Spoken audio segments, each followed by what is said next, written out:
기자 여러분, 좋은 오후입니다. 기자 외교부 대변인 정례 브리핑에 오신 걸 환영합니다. 안녕하십니까? 글로벌타임스 기자입니다. 보도에 따르면 일본은 자위대 관등 명칭을 수정하는 방안을 확정하고 연내 국회에 관련 개정안을 제출할 계획이라고 합니다. 새로운 명칭안은 제2차 세계대전 이전 일본군의 대장, 대좌 등 호칭을 복원하는 내용을 담고 있습니다. 보도는 또한 일본 정부 고위 관계자가 이번 조치를 자긍심을 가질 수 있는 업무 환경을 조성하여 인재를 유치하고 보유하기 위함이라고 평가했습니다. 이에 대해서 어떻게 생각하십니까? 린제 대변인. 제2차 세계대전 패전 후 일본 군대는 해체되고 군사기구는 설계되었습니다. 1954년 일본 자위대 창설 당시 9.1군의 호칭을 폐지하고 숫자 서열식 계급 명칭 등 새로운 제도를 채택했습니다. 일본 국내에서는 자위대가 탈군사화된 계급 명칭을 채택한 것이 9.1군과의 단절을 상징하며 평화헌법의 정신을 반영한 것이라는 견해가 일반적입니다. 즉, 계급 명칭은 일본에 있어서 단순히 기술적인 문제가 아닙니다. 그러나 최근 몇 년 사이 일본의 안보 정책은 끊임없이 공격성, 확장성, 위험성의 방향으로 변질되며 일찍이 표방했던 평화국가의 정체성을 스스로 무너뜨리고 있습니다. 이제 일본은 제2차 세계대전 당시의 군대 계급 호칭을 복원하려 하며 이를 자긍심이라는 명분으로 정당화하고 있습니다. 이는 제도와 인식 차원의 돌파 시도이자 피해국 국민들의 상처에 소금 뿌리는 격입니다. 우리는 묻지 않을 수 없습니다. 일본은 여전히 군국주의의 옛 꿈에 젖어 있는 것입니까? 소위 말하는 자긍심, 영예감, 이 도대체 무엇을 뜻하는 것입니까? 일본의 신군국주의 추세는 이미 세계와 지역의 평화와 안정이 실질적인 위협이 되고 있습니다. 중국 이민을 포함한 국제사회의 정의로운 역량은 마땅히 이에 대해 고도의 경계심을 가져야 하며 제2차 세계대전의 승리 결과물을 단호히 수호하고 역사의 비극이 재현되는 것을 결코 허용해서는 안 됩니다. 다음 분이요.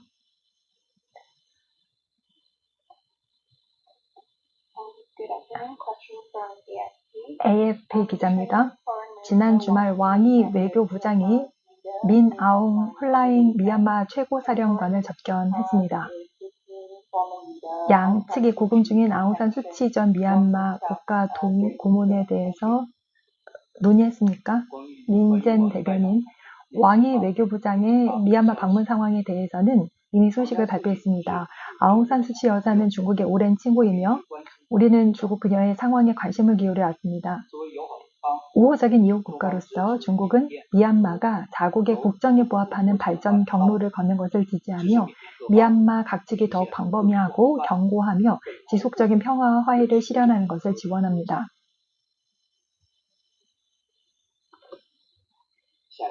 다음 질문이요.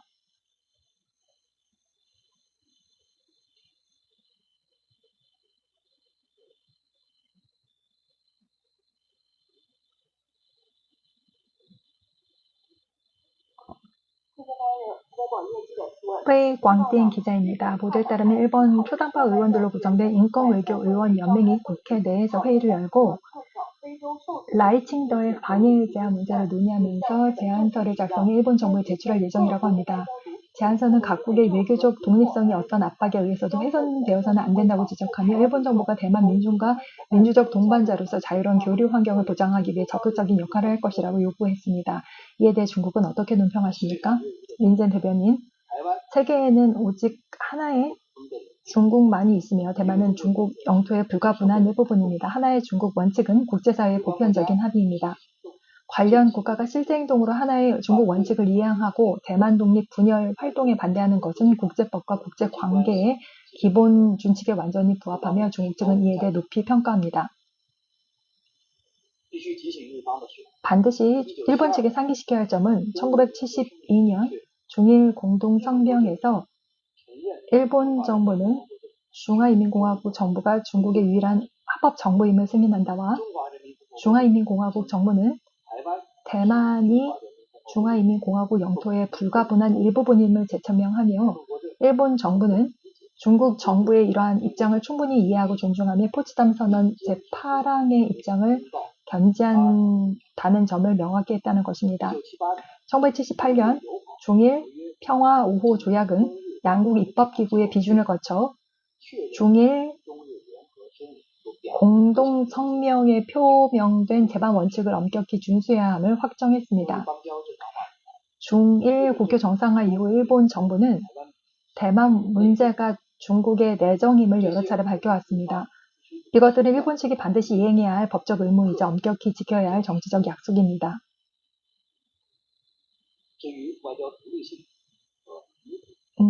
외교적 독립성과 민주, 인권 문제에 관해 말씀드리자면 저는 일본에 많은 식견이 있는 인사들이 일본의 대내외 정책을 반성하고 있으며 위안부, 강제징용 등 역사적 잔재 문제와 일본 국내 원주민 및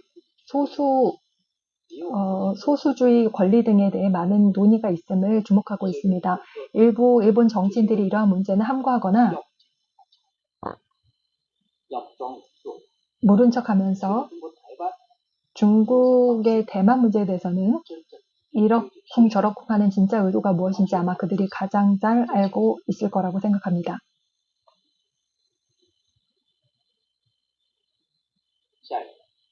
다음 질문 받겠습니다.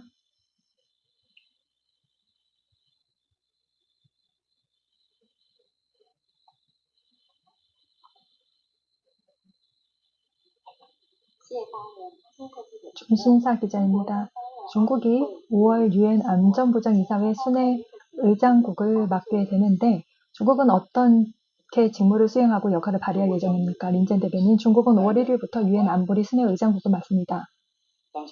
현재 국제 정세는 변화와 혼란이 얽혀 있고 지정학적 충돌이 잇따르고 있습니다. 안보리는 국제 평화와 안전을 유지해야 하는 1차적인 책임을 지고 있으며 그 역할에 이목이 집중되고 있습니다. 중국은 순회 의장국 업무를 고도로 중시하며 책임감 있고 건설적인 태도로 안보리가 단결과 협력을 강화하고 공정성과 개방성을 유지하며 실무적인 행동을 취하도록 추진할 것입니다. 또한 가자지구 문제 등 한 이슈의 정치적 해결을 촉진하고 유엔 헌장이 부여한 직무를 충실히 이행하겠습니다. 우리는 또한 국제사회가 중국의 직무수행을 지지하고 5월 의제상의 제반 임무를 추진하는 데 협조하여 진정한 다자주의를 함께 실천하고 평화와 발전을 위해 더 큰 기여를 하기를 기대합니다. 다음 질문 받겠습니다.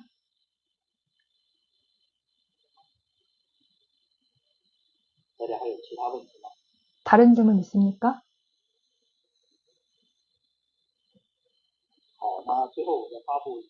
그럼 마지막으로 통제 하나 발표하겠습니다. 2026년 노동절 연휴 일정에 따라 외교부 정례 브리핑은 5월 1일 금요일부터 5월 5일까지 휴무하며 5월 6일 수요일에 재개됩니다.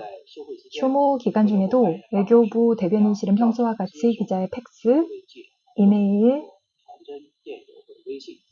미챗 질문을 접수합니다. 명절 즐겁게 보내시기 바랍니다. 감사합니다.